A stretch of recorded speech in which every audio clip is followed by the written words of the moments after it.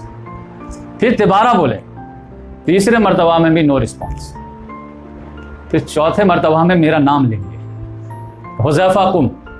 بولے اب تم نے پکڑا گیا، اب تو نام لے لیا گیا تھا، اب تو انکار نہیں کر سکتے. ایسے تو کامن تھا کوئی ہے تم میں سے، تو سب دیکھ رہے تھے کہ بھائی تم. تو اس لحاظ سے کہہ کہ اب تو اٹھنا ہی پڑا مجھے. تو میں اٹھا تو آپ صلی اللہ علیہ وسلم نے کہا کہ جاؤ اور اس قوم کی خبر لے کر کے آؤ کہ ان کا عزم حوصلہ ارادہ کیا ہے پتہ کرو. دیکھنا جاؤ لیکن ان کو جو ورغلا مت دینا، چھیڑ چھاڑ کر کے کہ جو ہے اگر ارادہ کینسل بھی ہو رہا تو پھر دوبارہ آ جائے. تو اس لحاظ سے انہوں نے کہا کہ ٹھیک ہے. جیسے ہی کہتے ہیں کہ میں روانہ ہوا ویسے ہی سردی ختم. ایسا لگا کہ میں کوئی گرم حمام میں پہنچ گیا، یعنی ایئر کنڈیشن میں آ گیا. اور میں گیا ہوں اور دشمن کے اس میں جو ہے پورا یہ کیا ہوں تو میں دیکھا ہوں کہ جو ہے ابو سفیان جو ہے وہ آگ کے ذریعے سے اپنی پیٹھ کو سیک رہا ہے. گرمی بہت، سردی بہت تھی، ادھر منہ کر کے ایک دم اندھیری رات تھی تو آگ کی روشنی میں تھوڑی تھوڑی نظر آتے تھے. تو میں تو سوچا کہ تیر کو جو لوں اب مارو اور کام ہی تمام کر دو. اب میں تیر کو سریا بھی لیا تھا اور نشانہ لگانے ہی والا تھا کہ آپ صلی اللہ علیہ وسلم کی بات یاد آ گئی کہ خالی خبر لینے بھیج رہا ہوں، ان کو ورغلا مت دینا.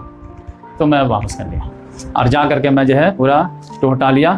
اتنے ہی میں جو ہے ابو سفیان تقریر کے لیے کھڑا ہوا. میں یہ پڑھ رہا تھا تو مجھے جو بائیڈن یاد آ رہا تھا.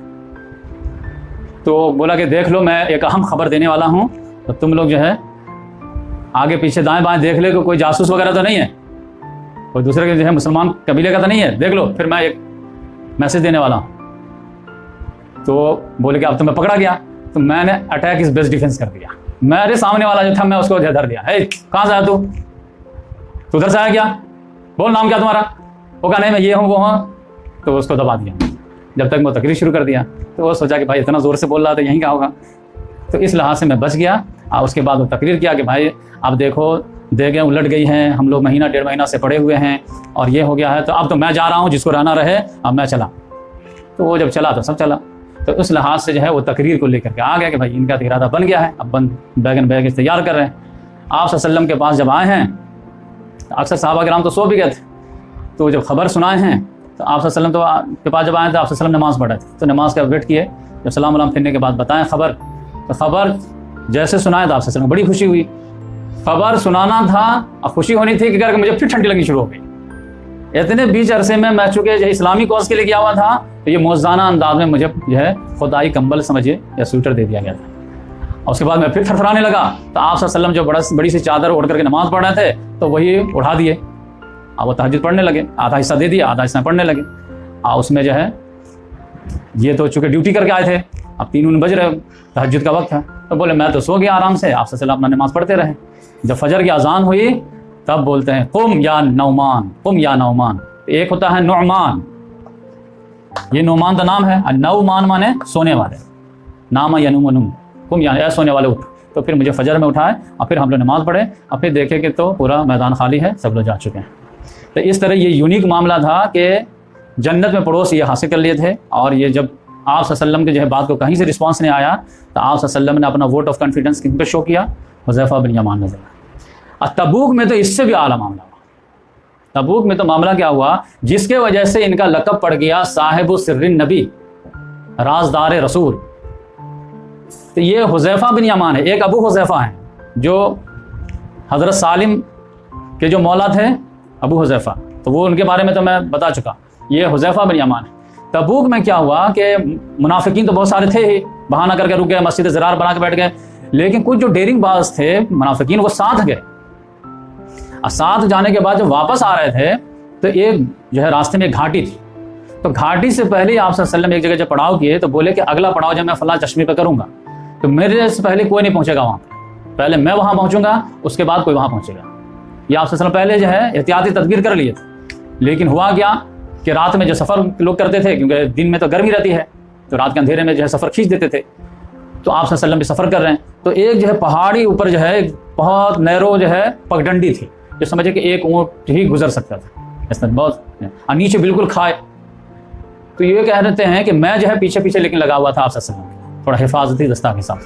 باقی یہ تو سب لوگ کانفیڈنس میں تھے کہ یہ تو مسلمانوں کا لشکر ہے، تو یہاں پہ کیا ہونے والا ہے، 30,000 کا لشکر ہے۔ تو آگے آگے عمار بن یاسر تھے، اب پیچھے پیچھے میں تھا، تو وہ آگے آگے راستہ صاف کرتے جاتے تھے، مطلب دیکھتے جاتے تھے، اب بیچ میں آپ صلی اللہ علیہ وسلم، اب پھر پیچھے میں رہتا تھا۔ اتنے ہی میں سنا کچھ لوگوں کو مشورہ کرتے ہوئے کہ ایسا کرتے ہیں کہ آگے گھاٹی آنے والی ہے، تو ایسا کرتے ہیں کہ ان کو جو ہے اسی میں گرا دیتے ہیں، اب تو تھوڑے سے اونٹ کو بتکائیں گے وہ گر جائیں، اور پھر ان کی گردن ٹوٹی تو اپنا کام فنش۔ یہ مشورہ میں نے سن لیا، سننا تھا کہ میں تھوڑا اسپیڈ بڑھا دیا۔ یہ لوگ پیچھے کر رہے تھے کہ بھائی وہاں پہ جو گھاٹی آنے والی ہے وہاں پہ یہ کام کریں گے، میں سنا، میں آگے بڑھ گیا۔ اب اس وقت آپ صلی اللہ علیہ وسلم جو ہے نیند کی حالت میں تھے، اونٹ چل رہے ہیں اور کجاوے میں آرام کر رہے ہیں۔ اب میں آپ صلی اللہ علیہ وسلم کو ہوشیار کرنے کے لیے، جگانے کے لیے کیا کروں؟ تو آپ صلی اللہ علیہ وسلم کو جگانے کے لیے میں نے کیا کیا کہ زور زور سے میں قرأت شروع کر دیا تاکہ آواز سے جاگ جائیں۔ تو ہوا بھی وہی کہ میں جیسے زور زور سے قرأت شروع کیا کہ آپ صلی اللہ علیہ وسلم جاگ گئے، تو آپ صلی اللہ علیہ وسلم نے فرمایا کون؟ انہوں نے بولا حذیفہ۔ اچھا حذیفہ ہو؟ ہاں۔ تو تم سنے وہ لوگ کیا بول رہے تھے؟ کہاں، تبھی تو میں آپ کے پاس آیا ہوں۔ تو معلوم ہے تم لوگوں کو کیا کون کون ہے یہ لوگ ہیں؟ کہاں؟ تو کون لوگ ہیں؟ انہوں نے نام بتایا کہ یہ فلاں ہیں فلاں ہیں فلاں ہیں فلاں ہیں۔ تو آپ صلی اللہ علیہ وسلم نے فرمایا پھر اپنے سے خود نام لے کر کے، یہ سب جو ہے منافق ہیں، لیکن مجھ سے وعدہ ہے کہ تم ان لوگوں کا نام ڈسکلوز مت کرنا۔ تو یہ 12 لوگ تھے جن کا نام جو تھا وہ یہیں پہ شو ہوا تھا، اور آپ صلی اللہ علیہ وسلم کنفرم تو کر دیے لیکن وعدہ لے لیے کہ نام نہیں بتانا، تو جس کی وجہ سے جو ہے وہ نام نہیں بتایا۔ تو یہ لوگ حملہ کیے اور عمار بن یاسر یہ بالکل جان پر کھیل کر کے کسی طرح آپ صلی اللہ علیہ وسلم کو ڈیفینس کیا، اور پھر یہ لوگ بھاگ کر کے جو ہے وہ چشمہ پہ پہلے پہنچ گئے۔ تو آپ صلی اللہ علیہ وسلم سخت نوٹس بھی لیا، جب میں بول دیا تھا کہ نہیں آنے کا تھا لیکن ان لوگوں کے پاس کوئی چارہ ہی نہیں تھا، اٹیک کر کے باہر نکل گئے۔ یعنی ایسا رہتا ہے نا کہ اوور ٹیک میں جو ہے تھوڑا سا جو ہے کوئی اسپیڈ سے گاڑی چل رہی ہے، ہلکا سا جو ہے آپ ٹچ مار دیے تو گر جاتے ہیں، اس انداز میں ان لوگوں نے جو ہے اٹیک کرنے کی کوشش کی۔ اب آگے چلے گئے تو اب کیا رہیں گے، کیا جب حضرت عمار بن یاسر دوڑا ہے تو یہ لوگ بھاگ گئے، اب بھاگ کر کے جائیں گے تو وہ چشمہ پہ پڑا ہوگی۔ تو اس لحاظ سے جو ہے یہیں پر ان کو یہ لقب ملا تھا کہ یہ صاحب و سر نبی، لیکن آپ صلی اللہ علیہ وسلم نے وعدہ لے لیا۔ یہی وجہ ہے کہ اور یہ کہانی جو ہے یہ دلائل النبوہ میں ہے، یہ جو ہے مسند احمد میں ہے، یہ دلائل النبوہ مجھے مل نہیں رہتی، اس کی وجہ سے صرف اس ایک واقعے کی وجہ سے میں اس کو خریدا 400 روپے میں، تاکہ کوئی پوچھے بھی تو اس کو جو ہے بتایا جا سکے کہ بھائی یہ اوتھینٹک بات ہے۔ اب مسند احمد میں تو اور ڈیٹیلس آیا، یہی وجہ ہے کہ حضرت عمر فاروق رضی اللہ تبارک و تعالیٰ عنہ ان کے بہت واچ رکھتے تھے، اور تاریخ میں تو یہاں تک آتا ہے کہ دیکھتے رہتے تھے کہ کوئی آیا ہے اور اس کے نماز جنازہ اگر حذیفہ نہیں پڑھے تو ہم بھی نہیں پڑھیں۔ اور ایک مرتبہ تو یہ جو ہے اسود الغابہ میں آیا ہے کہ حضرت عمر رضی اللہ تعالیٰ عنہ ان سے آ کر کنفرم کیا کہ دیکھو میرے کوئی گورنروں میں جو ہے کوئی منافق ہے کیا؟ انہوں نے کہا ہاں ہے، ایک ہے۔ کہا نام بتاؤ؟ کہا نہیں نام نہیں تو نہیں بتائیں، وہ تو وعدہ ہے۔ تو پریشان ہو گئے، تو نام نہیں، کہا نہیں وہ تو اللہ کے رسول نے وعدہ لے لیا تو نام نہیں بتائیں۔ اب یقینی بات ہے حضرت عمر رضی اللہ تعالیٰ نے بھی ٹاپ کے صحابی میں تھے، اللہ تعالیٰ نے ان کو خواب میں بتا دیا یا کہاں بتا دیا، تو کچھ ہی دنوں کے بعد ان کو معزول کر دیا۔ تو انہوں نے کہا کہ میں ٹھیک معزول کیا ہوں، کہاں؟ تو سب کنفرم ہو گیا کہ یہی ہے، لیکن ڈسکلوز نہیں کرنا تھا، یہ پینڈورا باکس نہیں کھولنا تھا، اور امت جو ہے اتنی ہوشیار ہے کہ سمجھ جائے کہ کون کس نے کل کھلایا ہے۔ تو اس وجہ سے یہ پورا معاملہ دودھ کا دودھ پانی کا پانی ہو جاتا ہے۔ وہ تو ہمارے یہاں جو ہے غلط عقیدہ پروموٹ کر دیا گیا ہے کہ تمام صحابہ کرام جو ستاروں کے مانند تھے، جن کی بھی جو ہے تم اقتداء کرو گے ہدایت پا جاؤ گے، گھر سے یہ اصحاب اقبا کی بھی کر لو۔ اب یہ جو تبوک میں ساتھ گئے تھے لڑنے کے لیے، یہ صحابی تھے کہ یہ نہیں؟ لیگل تو یہ بھی صحابی تھے، ان کو بھی پردہ دے دیا گیا۔ تو مسلمانوں میں تو یہ بھی بڑے قبیلے کے مانے جاتے تھے، یہ بھی سردار مانے جاتے تھے، گورنر بن گئے تھے، لیکن اندر سے کیا تھے؟ تو اس لحاظ سے قرآن نے جو بات بتائی ہے کہ آپ صلی اللہ علیہ وسلم پر ایمان لانے والے کی 3 کیٹیگری ہے، وہی بات صحیح ہے کہ اکثر و بیشتر سابقون الاولون تھے رضی اللہ عنہم و رضوان، لیکن دوسرے جو طبقہ تھا وہ کٹر پکے منافق کا تھا، جو مسجد زرار بنا لیے تھے، جو آپ صلی اللہ علیہ وسلم پر اٹیک کیے تھے، جو ہے جنگ احد میں واپس آ گئے تھے، اور تیسرے نمبر کے وہ لوگ تھے جو غلط ملت اعمال والے تھے، کبھی اچھا کر لیے، کبھی برا کر لیے، کبھی اچھا کر لیے، کبھی برا کر لیے. تو اس طرح سے جو ہے یہ تین. اسی وجہ سے یہ آپ صلی اللہ علیہ وسلم نے ان کو کلیئر کٹ کہا. مسلم شریف کی حدیث ہے، کل میں وہ حدیث بھی لاؤں گا آپ کے سامنے، کہ انا فی اصحاب اثنا عشر منافقا، کہ میرے صحابی میں 12 منافق ہیں،